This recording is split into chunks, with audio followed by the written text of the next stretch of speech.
you all? I mean, this is really fun. This is really fun. I mean, what a mortifying topic, but what a great time for us all to be together.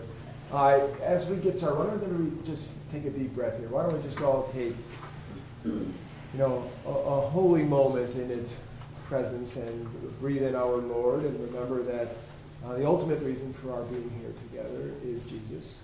And let's call upon His presence. A Maranatha moment.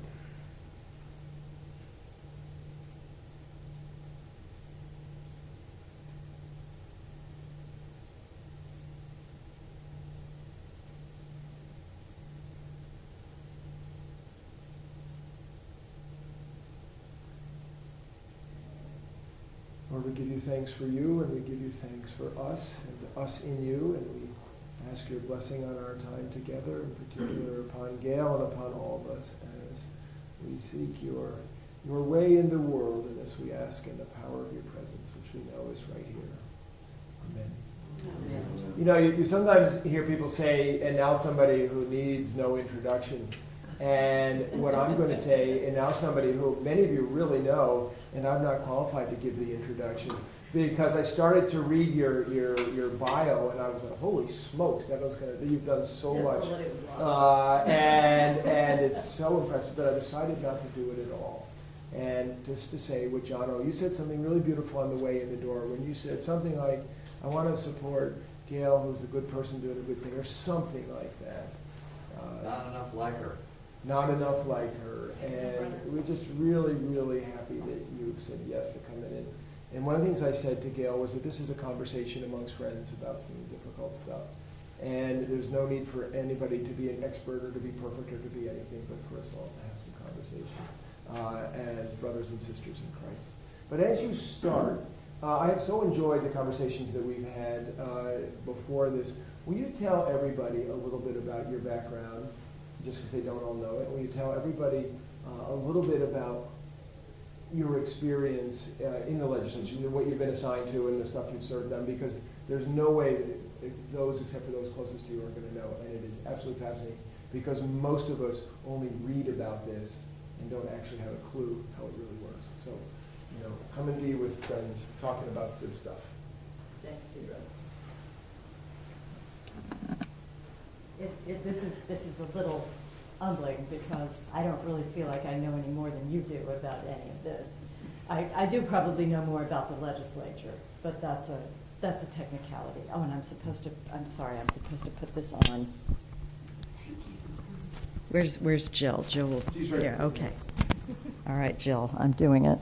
Thank you. Maybe I should put it on this there. Does this work? Is this all right? Perfect. Can everybody hear me? So I can talk, can I, louder? No, I said Oh, yes, you're oh, that meant good. Okay, at this volume. No, because I really don't think that I know anything special other than the mechanics of how the state legislature works. But Peter asked me to say something about background. And I think one of the more applicable parts of my background to what we're doing tonight is many of you know, because some of you in here are good friends, and many of you know that my husband Jean-Pierre and I moved to Wilton in 2002, despite the assertions of many in the other party in Wilton. We moved to Wilton in 2002, and we did not know dog one. And I was working full-time in New Jersey and Manhattan, and Jean-Pierre was trying to get the bar exam in New York. And we really weren't meeting anyone in Wilton and so on. And we were dragged here by some very nice people who said, you like music, you should come be in the choir. And so fortunately, Jean-Pierre did not join the choir. That would have been a big mistake. But I did. And it was like from one day to the next, we felt that we had found home. And we have always felt that way about St. Mark's. We left Connecticut for 2 years after we'd been here for 3 years because I took another job, and we came back 2 years later. And I think we came back on a Friday, and we were at St. Mark's on Sunday, and our life resumed where it had been. So even though we still live in Wilton, and I represent Wilton, Norwalk, and Westport, how's that for a crazy district, and I don't represent New Canaan, I have always felt that this was home. And so it's very nice to be with you all here this evening because of that. There is something special about St. Mark's, regardless of whatever periods it has been through at whatever time. It's something permanent. I think I have a really complicated background. But I had a corporate career in communication, investor relations after being trained as an investment banker. Part of it was in New York, a lot of it was in Paris, and I was never interested in politics. I believe I'm still not interested in politics per se, because I really don't like politics, and I don't like political debate, and I don't like ideology of one kind or another. I do like sense and logic, and I don't like stupid things very much, so I have little tolerance for them. Nor, I find, have I developed a tolerance at all for politicians who really are blindly interested in themselves. And so in 2002, we came back here. I still worked for a while, partly for my French company. We moved away. When we came back in 2008, I was looking around for something to do because I didn't have to go to work anymore. And one of the other things I'd done to make friends was to join the town committee in Wilton. So I made a lot of friends doing that. And so they were my friends when I came back, and some of them were running for office. And I helped them, and I wrote everything that came out of their mouths because that was what I knew how to do. Although I didn't know what I was talking about in the beginning because I didn't know anything about Connecticut. And then I started going up to some sessions, and pretty soon I found I really was quite compelled by the whole thing, and it was interesting, and you needed to be able to communicate and understand complex legislation, and there were a lot of people around, and it was interesting. And there was a seat, this seat, which didn't have Westport at the time. In fact, historically, this seat used to have New Canaan. But it had Wilton and Norwalk at the time, and it had passed out of, how do I say this non-politically, it had passed out of our hands.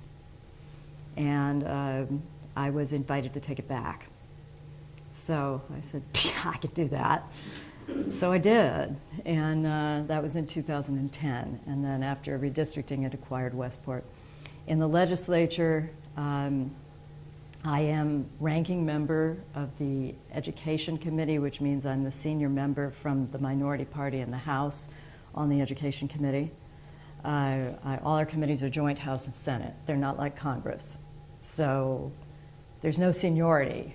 If you've got a senator on a committee and a House member, the senator's not senior to the House member.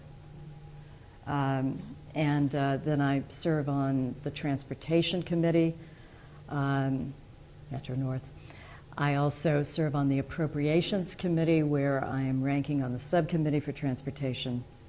And in the past, I was ranking member of Commerce, and I also served on the Higher Education Committee at one point. So those are sort of the areas I focus on. I don't do public health, I don't do human services, I don't do judiciary.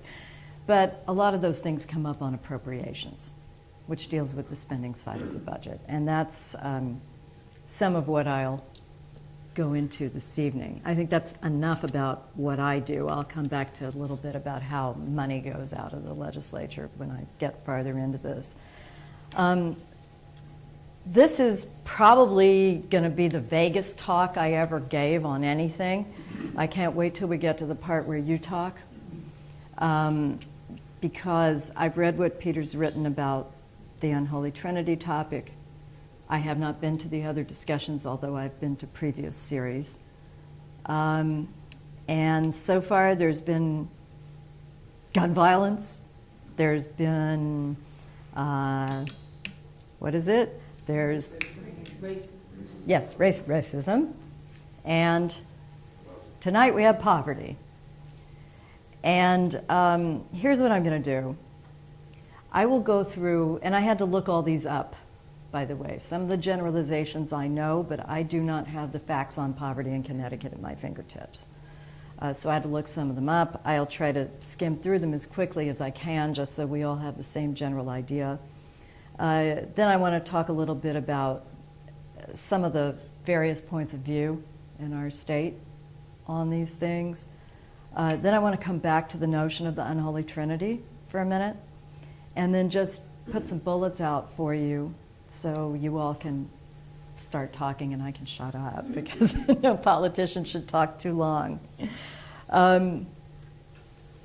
Connecticut has an overall poverty rate of about 9%. That's using some federal criteria for how much money means you are below the poverty level. That's a lower poverty level than most states, but the growth rate is up from 6.8% in 1990, and apparently that's quite a bit faster and more alarming to some than other states. Connecticut has created no net new jobs since 1990.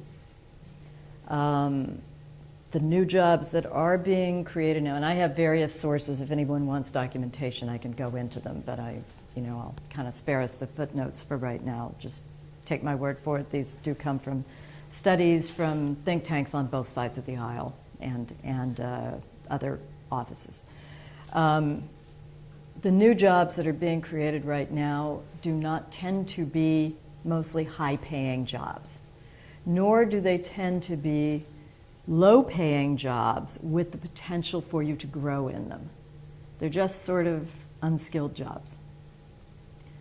Some, of course, aren't in that category, but that seems to be the bulk of them. Interestingly, about 21% of all families with children with one adult working full-time are at or below 200% of the poverty level. That statistic is exactly the same when you look at families where no one has a job. So 21% of the families where no one has a job, 21% of the families where one parent has a job are below 200% of the poverty level. So there is some question as to whether jobs are the only problem here.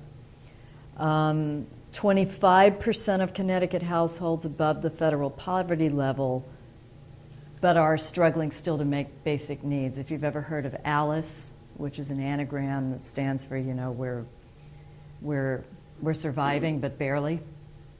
We're respectable, we're genteel, we're earning money, but we can hardly make it. That's what that is. And that's statistics from the United Way. Interestingly, in Connecticut, too, this is one of the things that makes Connecticut unique. Wealth and poverty are more highly concentrated in discrete, separate areas in Connecticut than most large metropolitan areas. Wealthy neighborhoods, by that we might mean a town like New Canaan, because we have Bridgeport, we have Norwalk, Stamford.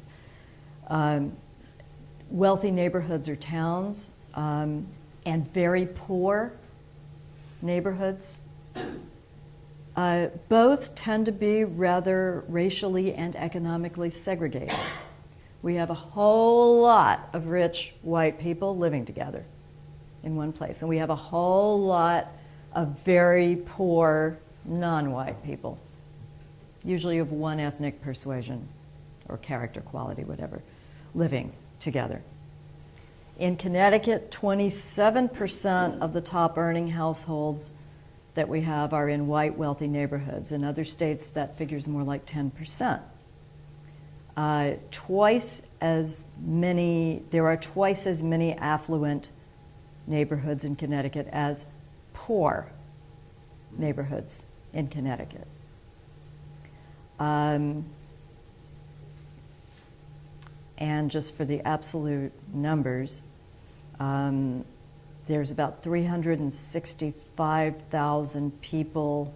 This is from the American Community Survey that is produced federally by one of the budget offices, the Census Office. There's about 365,000 people living in these really segregated, affluent neighborhoods, and about 114,000 people living in the poor ones. Median income for a household in the poor ones is about $22,000. Median income in the affluent ones is about $120,000 per household, not per individual. The population in poverty is growing faster in suburban areas than in cities, but poor neighborhoods are still more common in older urban centers, and the highest concentration of the poor neighborhoods is in, no surprise, Hartford and environs, New Haven, Bridgeport, New Britain, and New Britain, I can't say that properly, and Waterbury.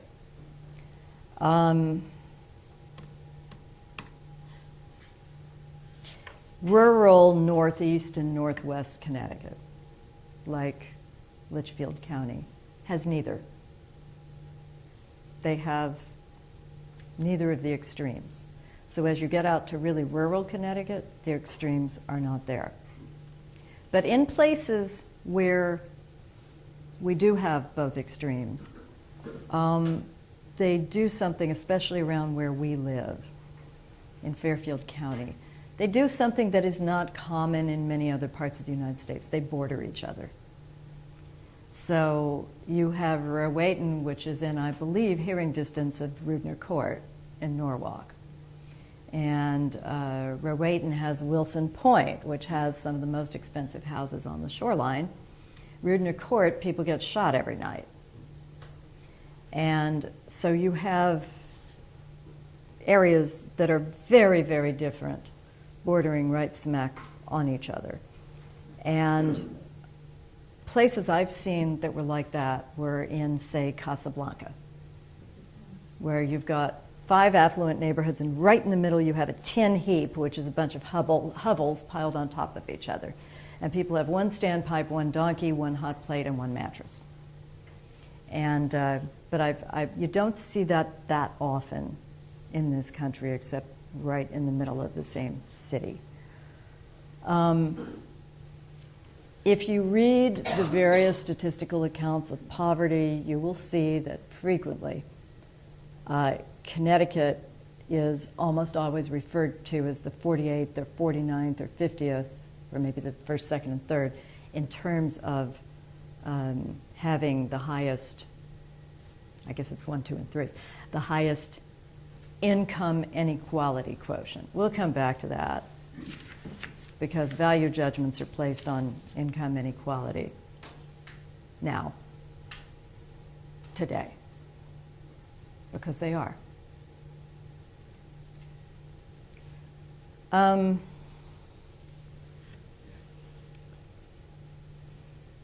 The consequences of poverty, I'll mention them because, and I'm talking about sort of regular poverty. People just don't have money. They don't have resources. And regular poverty sounds naive and a strange way to phrase it, but I will come back to that in a minute when I talk about the Appropriations Committee, strangely.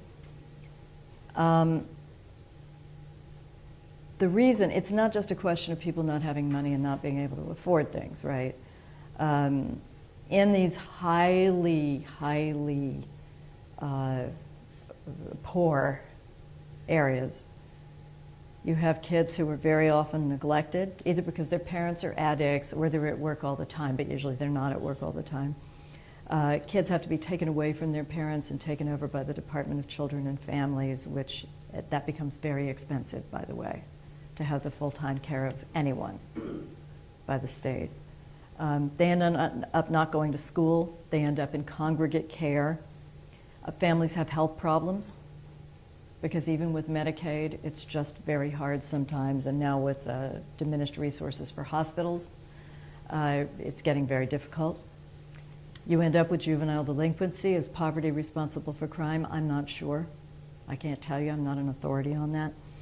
But there are heavy consequences to poverty, especially when it's highly concentrated. And one of the things I read as well is that multiple sources of distress, stress, difficulty are far more deleterious to someone than any one of those can be by itself. So if you're in a highly concentrated area where everything is wrong and everything is bad, you're probably not getting set up for a great life and great opportunities. So I'm going to move to the Appropriations Committee because it gives me some perspective on these things as I hear them. Every year that the Connecticut legislature meets for 5 months in the long year, which is the odd year, and 3 months in the short year. And it's all in the period between January and June. So next year's the short year. We will meet from the first week of February through the first week of May. And along about a month into whichever session it is, we get the governor's budget address, which is supposed to provide guidelines to the legislature for policy. And then the legislature's got to go away and put the budget together. Now, Connecticut's backwards because in our towns, I used to be on the Board of Finance in Wilton, and we would sit around and figure out how much disposable revenue the town was willing to cough up in any particular year. And then the budget committees would go away and figure out how to spend that money or whether they even needed all of it. In the state, we do the spending first. Figure that one out. I don't know. And I don't know how that originated or who originated, so I can't even blame it on anybody. But it's really lopsided. We decide what to spend first, and then the Finance Committee goes in and tries to figure out where to get it from. So the procedure is we sit down in appropriations, we decide who's on what subcommittee. We each get 3 subcommittees. And then the budget hearings begin. And that is really something. They take about 9 days. They're consecutive days except for the weekend. And at around 10 o'clock or noon, the commissioner of whatever state agencies are being heard on that day comes in and gives a full report of what the agency did and what it thinks it's going to need to do. And then we get a break. And then around 5 or 6 o'clock, the public hearing starts. And when it's the Regulation and Protection Agency or something that people don't take really personally, we're out of the public hearing in a couple of hours. When it is the Department of Social Services, which takes care of all the human services issues, when it's the Department of Higher Education, because all the students are coming in about the cost of higher education, or when, and above all, I must say these past couple of years, and with all justification, the Department of Developmental Services, which deals with people who have intellectual and developmental disabilities. When it is for those agencies, we sometimes have 250 people coming in to testify. Now, here's where you get your glimpse of what people are really going through. And you cannot watch this without being aware that something is very wrong. So the folks who have someone in their family who has intellectual disabilities come in, and they bring them with them sometimes. And sometimes these are horribly disabled people who don't know what's going on. Sometimes it is people who know what's going on, and they testify. Very often, it's someone who is in a big hurry, and they've had to wait 3 hours without knowing that maybe they might be there till midnight or 2 in the morning to testify, but they stay, because they can't get out of their house because they have to stay with this person in their care all the time, and the state has taken away the funding for their person who helps them. So you see a lot of these things. And you can't express your sympathy to all of them when they talk, because if you did, we would be there for 4 days. So if there's somebody from your district, you can just about wave so hard at one of the chairs that finally they recognize you, and then they say, I'm so sorry you had to wait so long, and thank you for coming, and it really means a lot to have heard what you had to say, and maybe you have a question for them. But it's just one after the other, after the other, after the other, because there are a lot of people. So who do we see? We see folks in that case. We also see older, aging people who are without family or without resources, or someone who has someone with them who has very severe Alzheimer's. We also see folks who are addicted to something and can't stop being addicted to it. They haven't had help, or the help's not working. We see people who have kids who've gotten into trouble. We see a lot of these things. We also see, yes, another category, lots of people, and they come up and they tell you their whole story. And you only get 3 minutes. So if your representative from your district is your friend, they'll ask you a question so you can talk longer. And we see the mentally ill. And I have heard more stories from the mentally ill who they just tell you the whole thing. And they also write it down so you have the record of the written testimony. All this is televised. You all can find it all online anytime you want. It's archived. It's there. Happens every year. Although the numbers of people for DDS have increased the past couple of years because of funding slashes. This is just enough to make you sick, break your heart, do whatever. Then we see a bunch of other people.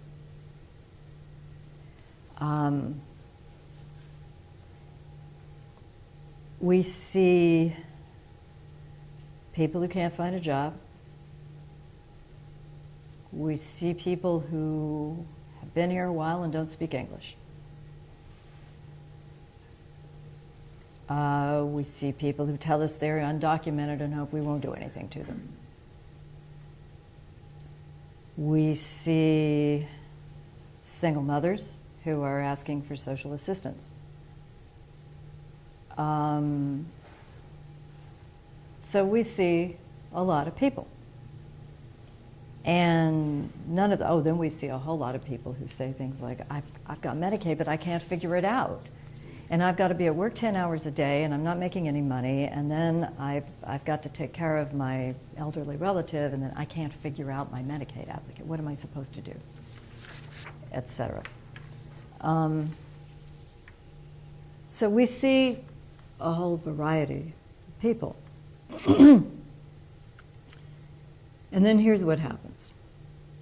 We see all these people. We go away into our subcommittees. We talk about, I go away into my subcommittees and I talk about education and transportation and higher education. I don't actually talk about any of that stuff that we just mentioned. And then a little less than half of us go away, and we think maybe we'll put together a proposal for how we could come up with for money for some of these things that are really, really dire and grave and necessary. And then a little more than half of us go away and put together a budget. And then an hour before we're supposed to vote, they come in and show it to us, and we have to scram to get through it. And this year, it was very interesting because there was a budget from the executive branch and there was a budget from the chairs of appropriations. And the budget from the executive branch cut and slashed and burned everything. Everything. Stuff we didn't need, stuff we did need, stuff.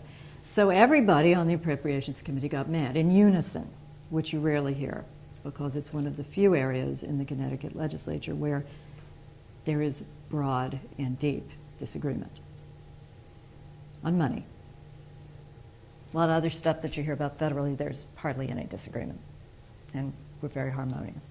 But we're all screaming in unison about how terrible it is that you're going to slash all this and burn all of it. Anyway, at the end of the day, something comes back, and a bunch of people vote yes, and a bunch of people vote no, and that's how the spending is determined.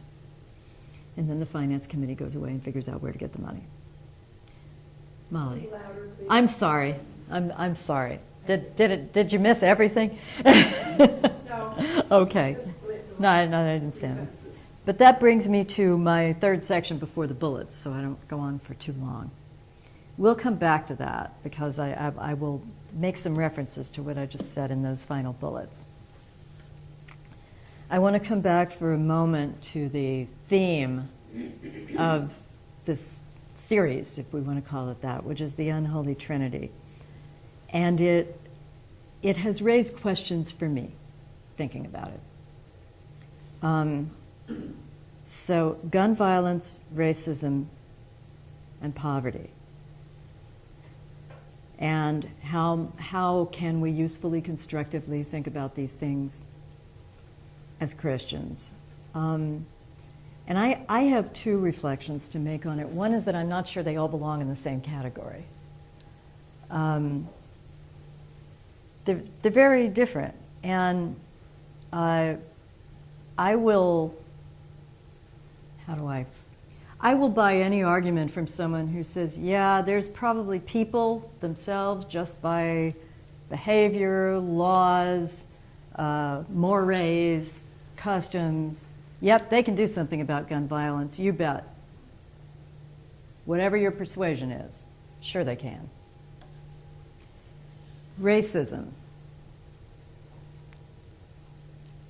Racism, I'm sure that all of us in this room think it's a terrible thing.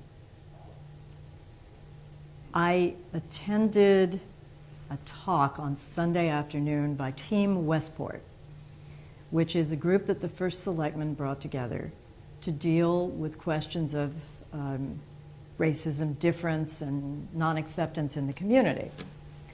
And they have talks once in a while, and the one on Sunday was Black Life in Fairfield County. It was very interesting. There were 3 highly educated people. 2 of them were ladies with PhDs, I don't remember in what subject, who have been very active in their communities. And one was a gentleman who lives in Westport who's very active in the business community. And they talked about what they call micro-racism, which are things that happen when people don't know even that they're being offensive and don't mean to be. So, for instance, one of them enrolled her son in an expensive private school and was welcomed by a letter during the summer and said, and we're looking forward to seeing him for the 6-week summer school. And so she asked one of her white friends whether she'd never heard about summer school. What is this summer school? And her friend said, well, I don't know anything about it either. So she called up, and it turns out that the school felt that all of their black students really must be behind, and so they needed to go to summer school. And so she found that very offensive, but she dealt with it, and the kid went to the school and did brilliantly, and everything was fine. But they mentioned a lot of things like that. And a couple of things. There was a guy sitting next to me who I know well, who is from Westport, who has an Italian last name, and he's been in his 70s. He's lived here a long time. And he said, you know, they used to do that to me with the Italian last name. And it made me think 2 things. One was that, and they acknowledge this, that the context for racism in our country is very different than almost anywhere in the world. I would argue that South Africa has some similarities. Because I've been there and it's still really bad, overt.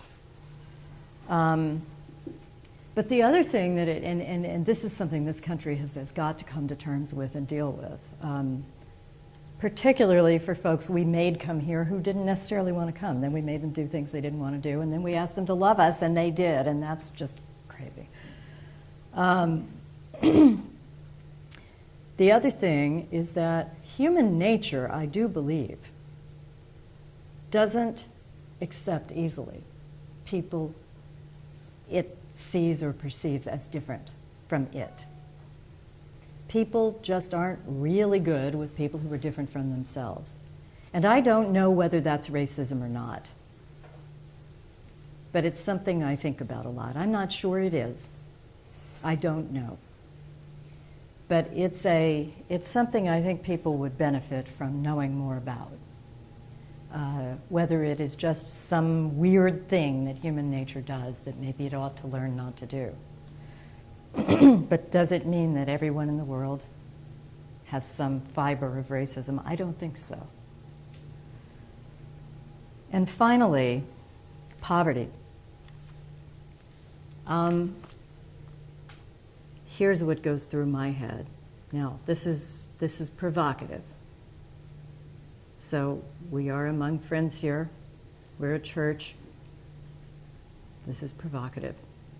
But I sit in that appropriations committee, and I have some very heart-wrenching moments, and I have some very exasperating moments. And this has got to go through the head of everyone who is sitting there. There are people in circumstances that they cannot do anything about. And there are more of them than there ever were. I don't think our society's gotten its arms around how to deal with it. More people are surviving birth with horrible conditions than ever did before. They need help. They need resources. They cannot do it themselves. And sometimes if you have someone like that in your family and you have billions of dollars, the money won't even help you because you don't know what to do. But when these people are on their own or they have a conservator, they're left with almost nothing, that's pretty bad poverty. There's also an aging population that is more numerous and older than it ever was before, and it's growing. Same thing. Once you've gone into your fixed income phase, and if you get really very old, there isn't a whole lot you can do about your circumstances. And there are other things. There's illness, there's mental illness, there's addiction, there's all kinds of things or you've been a child who's been very mistreated. My goodness, these people they need us. You can all day wonder, how can we help? What can we do? I think it's a proper response. And then there are other kinds of poverty.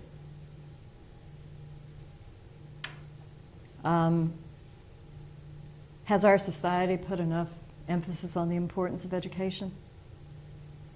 It was square to be smart when I was growing up in Houston, Texas. It was square to work hard in school. I don't know what it's like now, but I guess it depends where you are. But there's a lot of reasons why maybe people just haven't made it into the upper income levels. Some people don't work. Some people don't want to. Some people have missed every opportunity.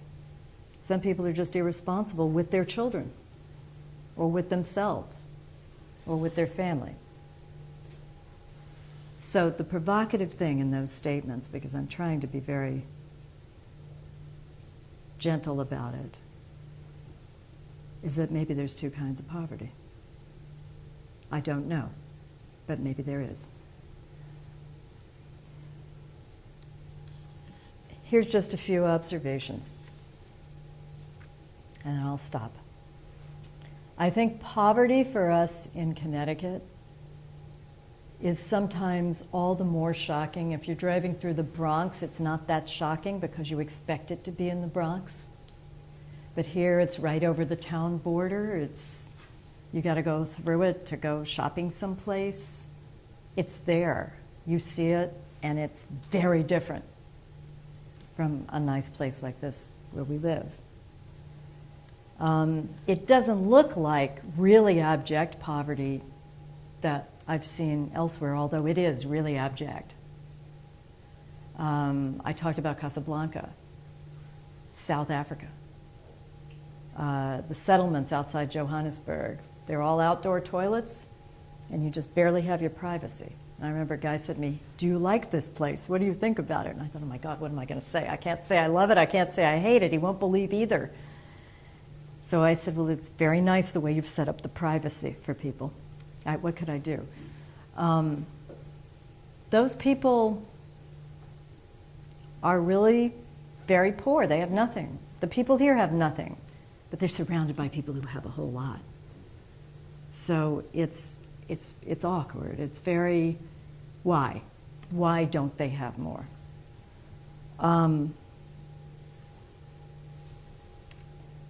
So the question is, what about that other kind of poverty, whatever it is? I didn't define it very well.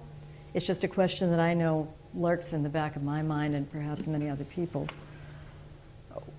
Is it avoidable? Who's responsible for it? what to do about it. Sometimes what you hear, there's many solutions to this economic thing that you hear. One of them is let's mix everybody up. Let's make sure that we build cities where you've got everybody, you've got affordable housing stuck in the middle of non-affordable housing, and you've got transportation there, and you've got, you kind of engineer the way that town looks. And you've got other people who say, well, if we lower all the taxes, more people with resources will come in. There's a few different kinds of solutions. Workforce development, but if you don't have any jobs, how does that help? Higher wages have to be paid, more benefits have to be paid to people who are unemployed. Does that help? Does that hurt? I mean, these are questions people ask all the time. I have my views, but I'm just going all over the map here. But there is one question that's difficult, and this is going to lead me to what I think is the fourth prong of the Unholy Trinity, and we'll stop there. I'll stop there.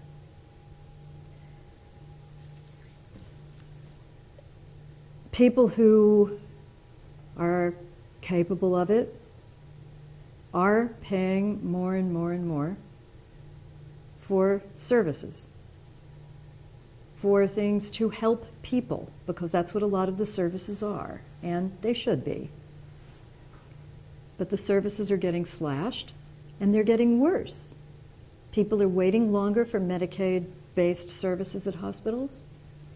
People depending on DDS because they have someone with an intellectual disability in their family can't get anyone to help anymore. There's no openings in group homes. There's nothing in institutions. There's nothing anywhere. More money, services getting worse. More money, services getting worse. And sitting where I sit in the legislature and being there with a group of people who I, on the whole, regardless of party, consider to be decent people, for the most part, in terms of how they think about things and their ideals. We have opposite ideologies on certain things, like how much to tax and how much to spend. But at the end of the day, a whole lot of them decide that we just can't spend the money to make these services any better, and we've got to take more from people who can pay for it, although things are getting worse, because they will not touch the protected constituencies who vote for them. And I don't believe that that is because of political ideology, I will tell you right now. There are extremely decent Republicans and extremely decent Democrats, all of whom think of these things in rather intelligent ways. But at the end of the day, when push comes to shove, we have seen about faces because unions have asked for something, because powerful political bosses in Bridgeport have asked for something, and zip, the vote goes the other way.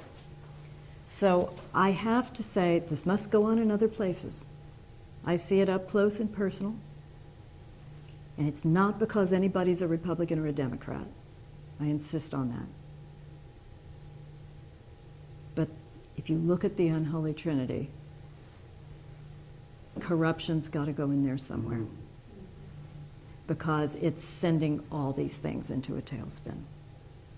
That is my perspective from your Connecticut legislature. You can agree, not agree, but it's how I have to come out of it, because it's the only way that I can see the logic in what is happening. And I think I can stop talking now.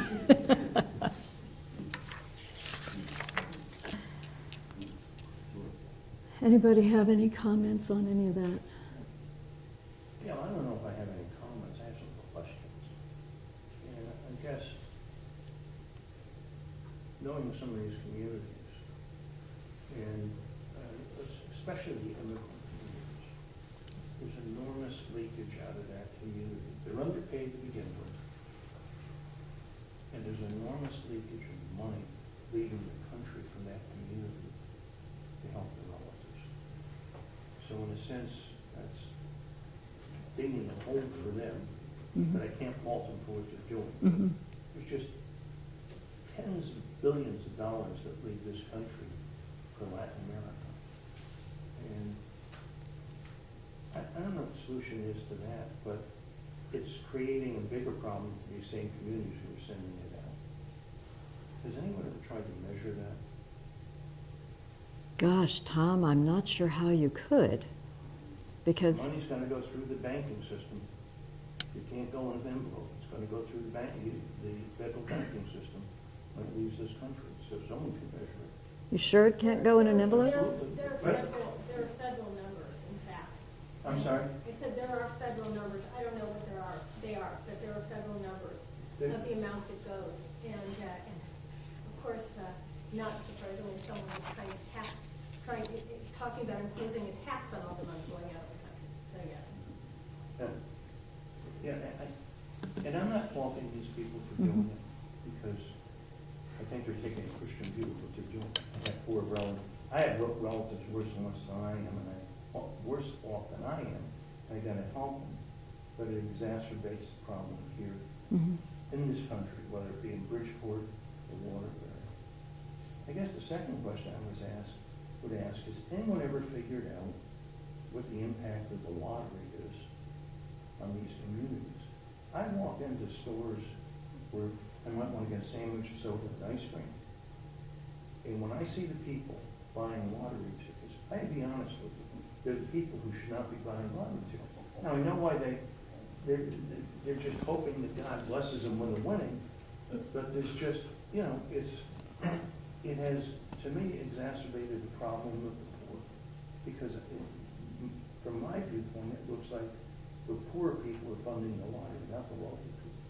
I don't see a bunch of Bentleys and Rolls Royces lined up when you have the Powerball for $500 million trying to buy tickets. No, but one of my colleagues in the And- legislature calls the and Powerball I'm not numbers. being- I'm not being critical of them, but this is one of the issues, when you brought in the lottery, it is not gonna help the poor, it's gonna hurt us, because they're gonna be funding, not the wealthy people. And, you know, do we even look at those things? What programs has the government created that is hurting these people? And I don't see that. Well, they have just, in this past year, if that is indeed a problem, because I don't have data for you, they just exacerbated it because they introduced Keno. I'm sorry, I can't hear you. Because they introduced Keno in this last budget session. It's. So if it is a problem, it has just been exacerbated. It's the cash, the scratch card. It's not a tangent. You know, this was the real argument in New Jersey when they introduced the lottery. It's gonna fund the education system. Turned out to be a bunch of BS, okay? And it's hurting the people who need the education. That money ends up in other places. I don't know where the state of Connecticut puts its money, but I'm sure it goes into a general fund. It goes into the general fund where it's used for whatever they want. Another revenue source, but it's disproportionate to the poor, for the poor people versus the wealthy people. It's totally out of sync with that. And yet that's a government-sponsored program. Well, that was one of the big arguments that was used against Keno again and again and again. The lottery's been around for a while, but Keno is something that has popped up occasionally as a possibility for generating revenue. It's always, where are we going to get more revenue, more revenue, more revenue? And finally, I think it was $32 million for the whole budget cycle was what they were estimating. So, but that was definitely an argument. That there's too much, and of course, you know, they're looking at more casinos as well. Yeah, I'm not sure that casinos bring in these people that are in deep poverty. Yeah. I mean, occasionally we end up in a casino, I look around, and no one looks like they're in deep poverty. There are a few people who look Yeah. like they shouldn't be there, but it isn't that it's full of people who you would suspect can't afford to be there. Does it generate jobs? The casinos are supposed to generate jobs. Does it? Ca- Well, we haven't had any new ones for a while, so we'll see. But Keno in the lottery, I don't think so. I don't think so. There was no argument for Keno that it would create jobs. But I mean, the casinos are really big business, and the entertainment on it, is that taxed at all? Is that taxed? The Carol, do you casino- remember Well, those there's taxes? They make a contribution, there's a, I think, a contract with the. Yeah, they're with the taxed on their tribes profits, to of contribute course. so much money. Yeah. Yeah. They have a special status because it's on the I think they Indian contribute land like and so on, but $40 million a year to the general fund. Yes. That was the original deal. I think that was sponsored, I'm not sure. there are questions about will the new ones cannibalize from the old ones, or are they going to help hold the Massachusetts competition Well, at bay? We don't know. Yeah, and that parade's gonna end because both casinos in Connecticut are in deep trouble. I think Yes, they both- are. Well, Foxwoods, I think, is defaulted on instead. So, you know, there's no free lunch. No, and anyway, we've got a question back there. I guess I was interested in your thoughts about sort of solutions in terms of what, you know, what sort of the ordinary person can do to help. And I may be commenting a little bit about partnerships and what that does. I'm so interested to hear about, you know, from where you are and where you see big money pools happening. And I'm on a board for a homeless shelter. Mm-hmm. And I think the most uplifting thing for me is to see the partnerships growing. And it seems that's where we're having success, not only with people in the community, but also politically, getting our politicians involved. And we have some really big ideas of things that we want to try. But there's also just the partnerships of one-on-one, like matching people up who, you know, somebody who has a twin bed with someone who just got housing today because they don't get notice. Mm-hmm. And they just found out today they have housing, and you have a single mom with 2 children that aren't going to sleep in a bed that night. But, you know, developing partnerships where you can nimbly reach out, because this is an area of such immense abundance.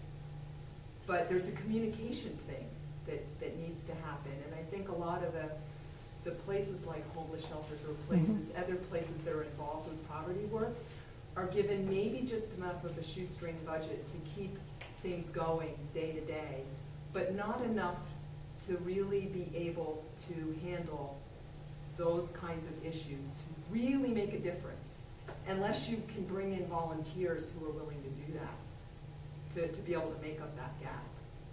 That's a good point, because again, having lived outside the country for a long time, in a place where almost everything was subsidized by the government, including the opera, you know, everything subsidized by the government. There was no tradition of philanthropy. And in this country, while there is a discourse that stresses income inequality, we have always seen enormous generosity on the part of folks who have a lot of money. And whether it's for cultural things or really dire things, where, you know, poverty and sickness and disability, where you really need generosity.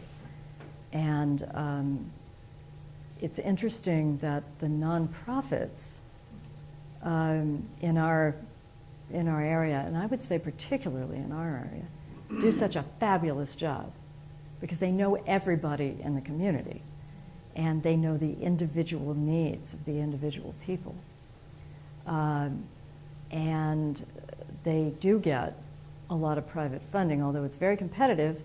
It's very hard to raise. I'm on the board of 2 that just are, you know, kill themselves trying to. One of them has to do with mental health. And it's very, very tough. So there is a state segment of funding. But in 7 years, the folks who work for the community nonprofits got a 1% cost of living allowance raise in 7 years. So there is a lot of discussion about how much of this should be taken care of by state agencies where the benefits are so high for the employees are so costly, and how much should really be going to these community organizations, which are doing such a fabulous job. And that's they really should be getting more, I think. Is that, but you may have meant something else by partnership. Okay. I think one point that you made that I wanted to add is that I think there is enormous generosity in this area, in this country, in this whole region, and even with people who may not really have, say, financial means, but to give whatever they have. If they have a truck, being willing to use that truck to help with the transport of something, but they may not really be able to help in other ways. But I think everybody has something. Everybody has something that they can do. I think it's a very, very important part of our culture, and I think it's developed much more highly and much more in a more widespread way than it had 20 or 30 years ago, actually. Charlene. Gail, I saw on the news tonight that Smith House in Stanford, which is a nursing home, mainly with Medicaid recipients, is closing. And I worked in Stanford for years with some of the people who live there, and I saw, someone who lives there, it is her home now, and it's mainly the aged who live there. And I can't imagine, I understand the city of Stanford cannot, they're in debt every year, it gets bigger and bigger, but I can't imagine there isn't a solution somehow to keep these places open.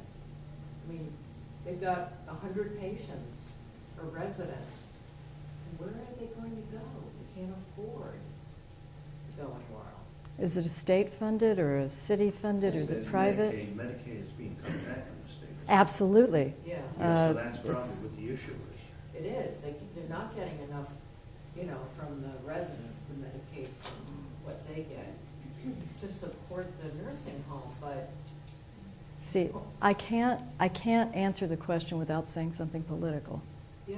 I can't. Yeah. And I mean, it's just unfathomable to me. the 35 to 40% of state funding is tied up in state employee salary raises and benefits. Exactly.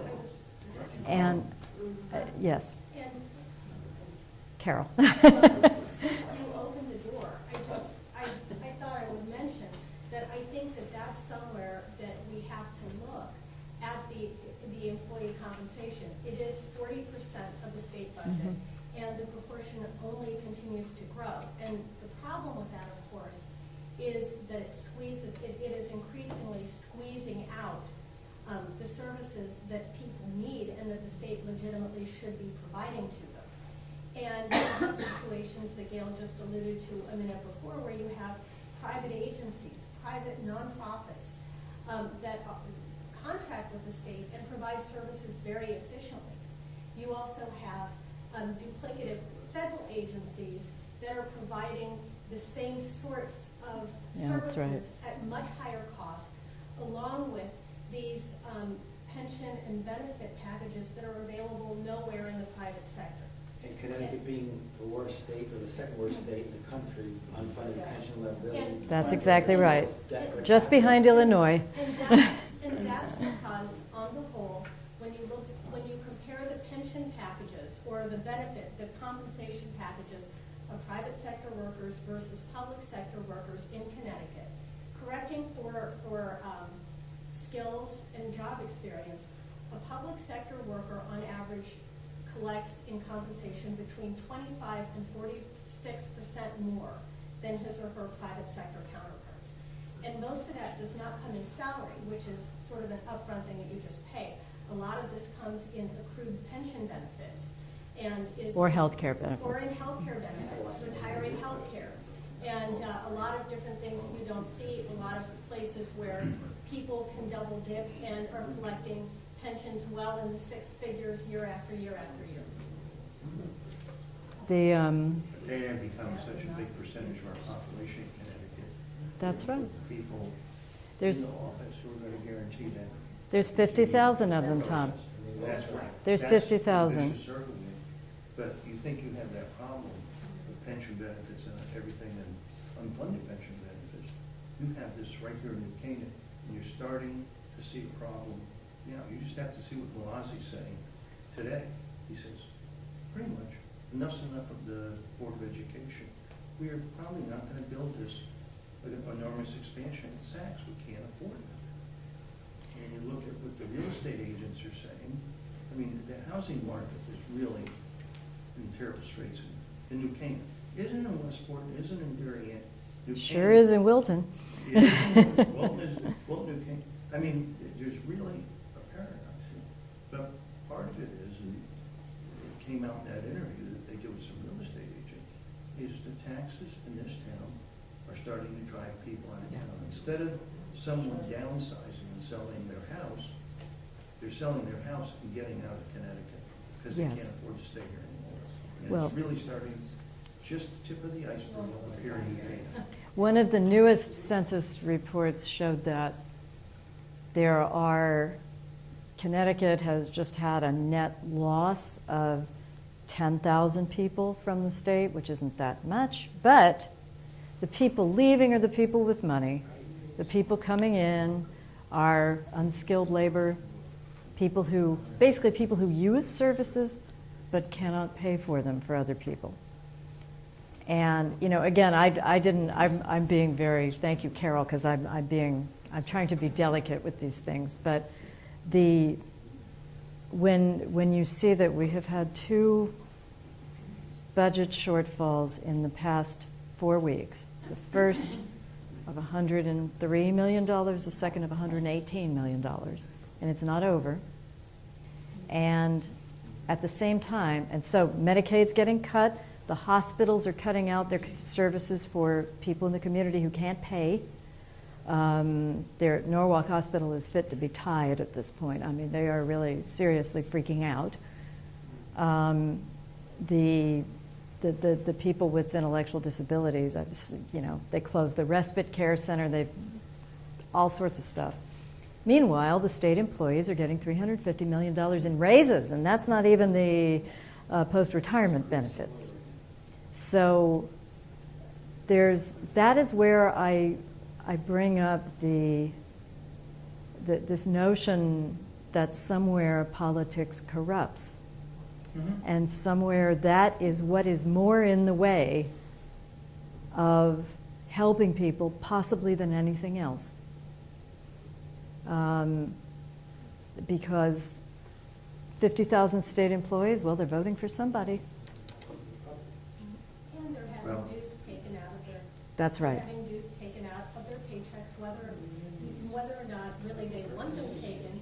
And the dues are being used to support candidates that will allow state employee union bosses to choose the people with whom they will negotiate.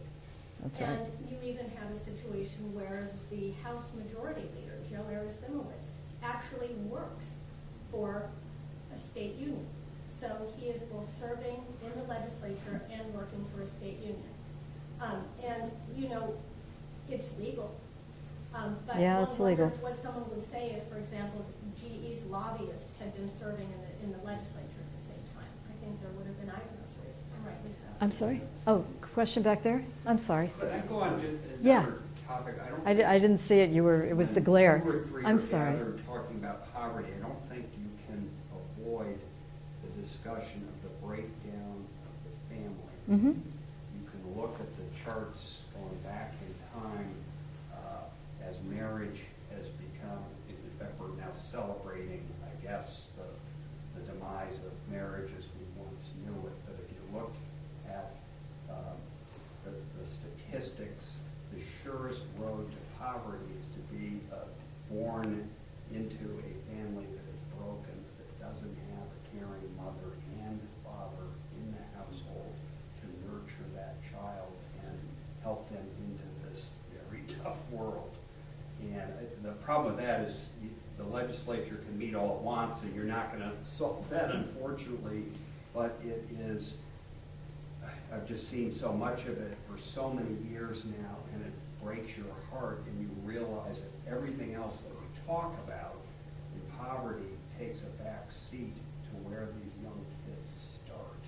You know, that's one of the things when we sit around in the education committee and I watch everything get over legislated, and then there is bullying legislation, for example, anti-bullying legislation. Well, okay, you know, some, right, good.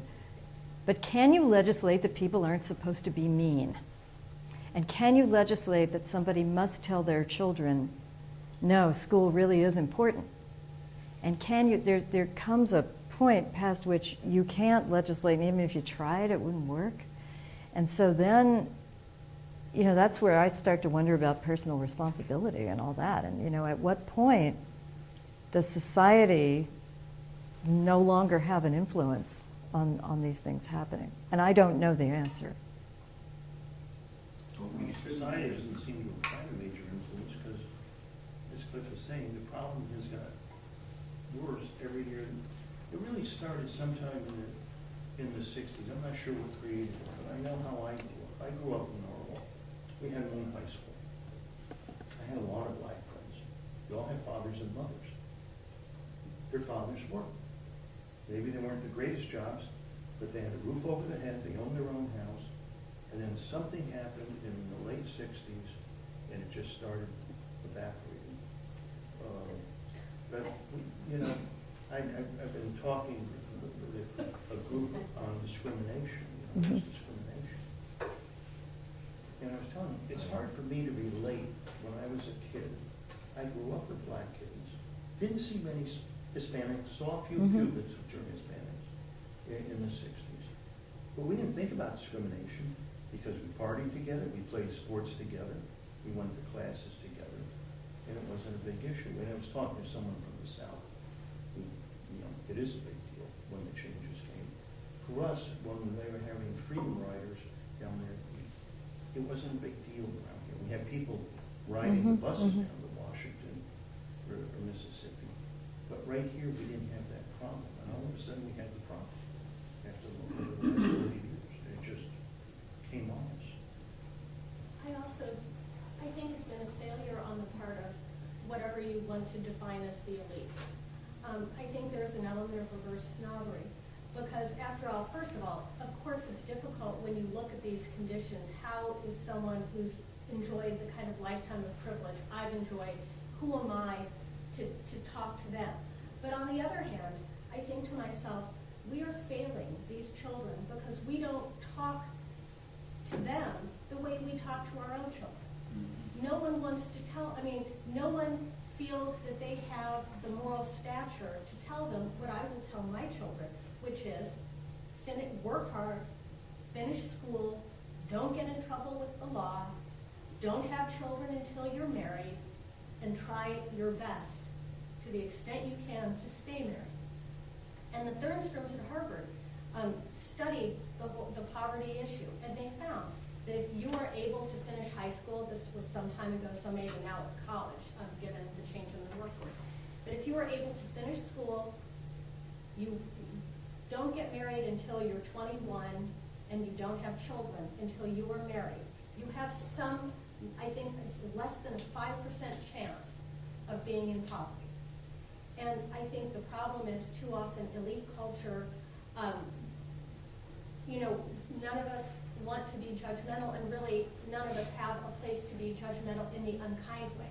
But I think to some extent we abdicate a responsibility to say, look, you know, everyone is entitled to do what they want to do, but if you want to have the outcome that you're looking for, these are good ways to make it happen, speaking on the basis of what is just known. Yeah, I'm just going to step in, thank you, Carol, and just for the question of playing time cop, not stepping in because I'm sorry the conversation, I'm going to end it. First of all, I want to say thank you, Gail. Wonderful, really, really thoughtful conversation opener for all of us. And so we're really grateful to you, and we love it that you're on our team.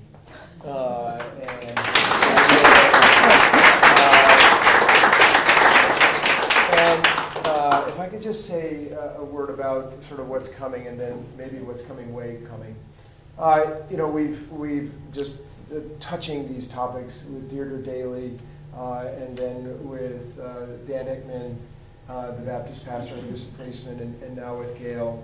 And next time, which is November 4th, our bishop for the Episcopal Church in Connecticut, Ian Douglas, is going to come and speak. And Ian is going, I think, to speak primarily about questions of gun violence in the state of Connecticut. He's something of an expert on this topic, which has grown out of his experience of being in Sandy Hook very, very soon after the shooting.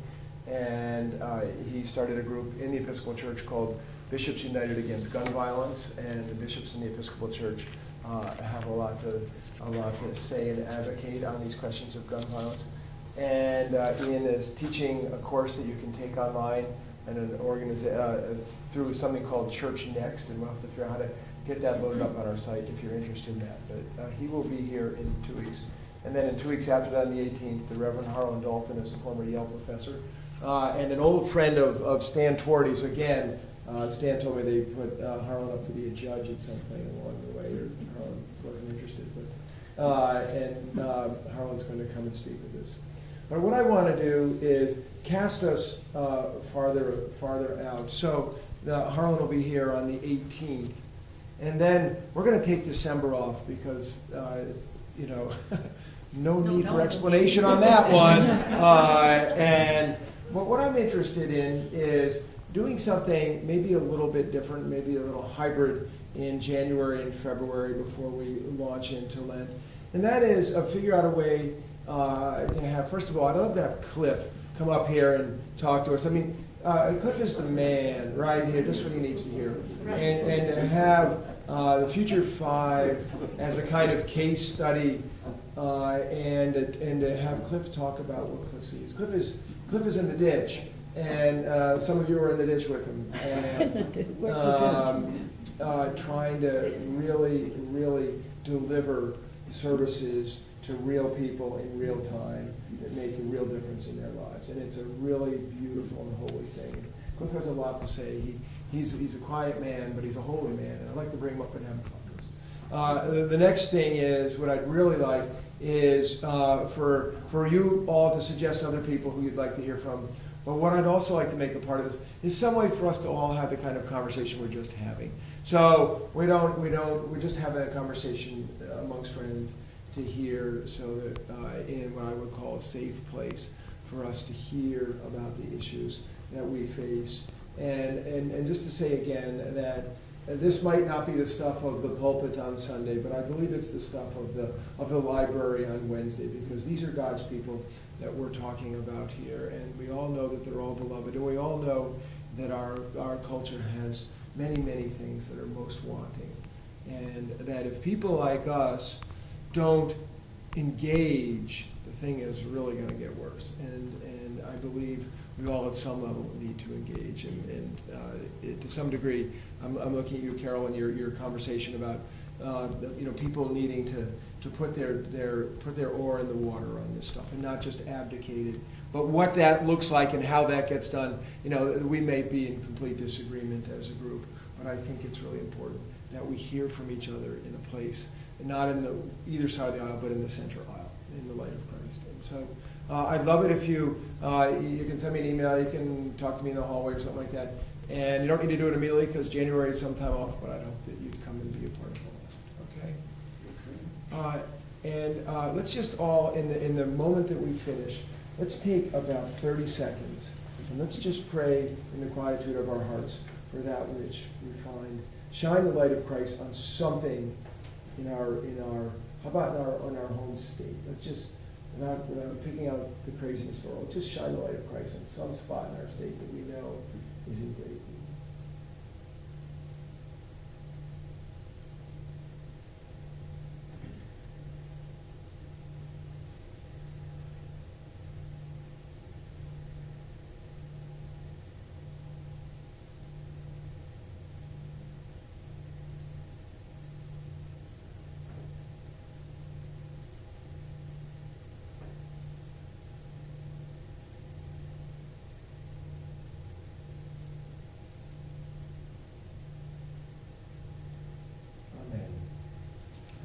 one final thought on the way out the door. Alfred Lord Tennyson, more things are wrought by prayer than the world dreams of.